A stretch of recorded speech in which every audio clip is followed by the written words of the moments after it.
One of the things I've noticed is that when it comes to stories, there's a lot that we can forgive as long as there's a good ending.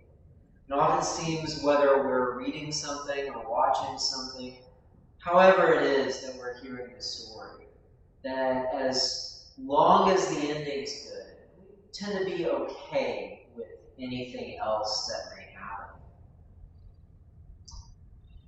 And this idea of wanting this happy ending, that's really Peter's issue this morning.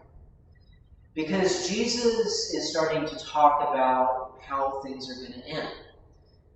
He talks about how he'll suffer, how he'll be rejected, and how ultimately he'll be killed.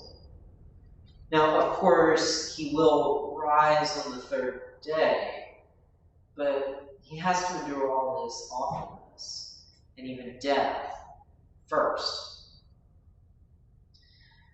So Peter, in hearing this, wants nothing to do with anything that Jesus has said.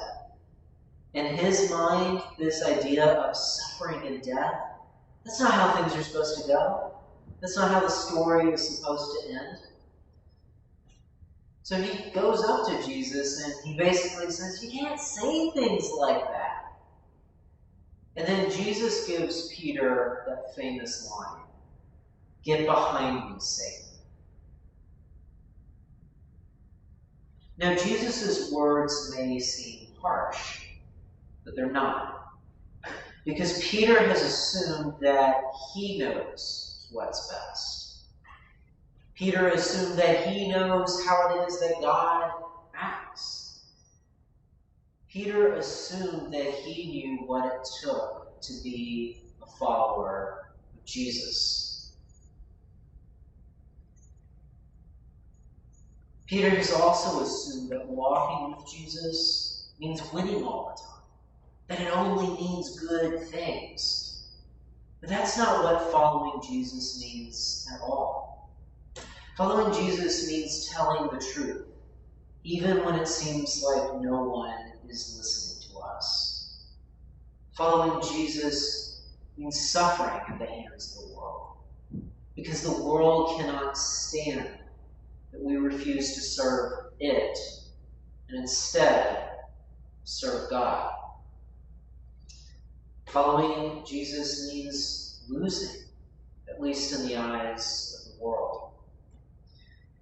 It means being willing to lay down our lives for others, whether that laying down of our lives is metaphorical or, for some of us, in some situations, literal. Like Peter, we often assume that we know what it means to be followers of Jesus. And like Peter, we sometimes get it wrong.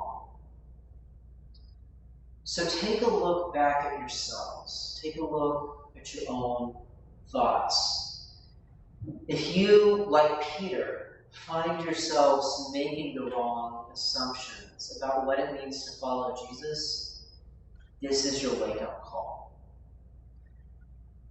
Don't look at your own way of thinking in determining what it means to be a Christian, to be a follower of Jesus in this world. Don't look at your way of thinking. Look at God's way. And you may be surprised by what you see, because it's not all about winning. It's about something greater.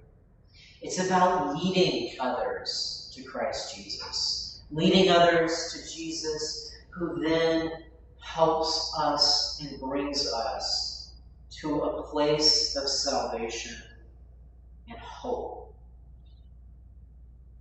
That's what following Jesus is about. It's about finally being set free.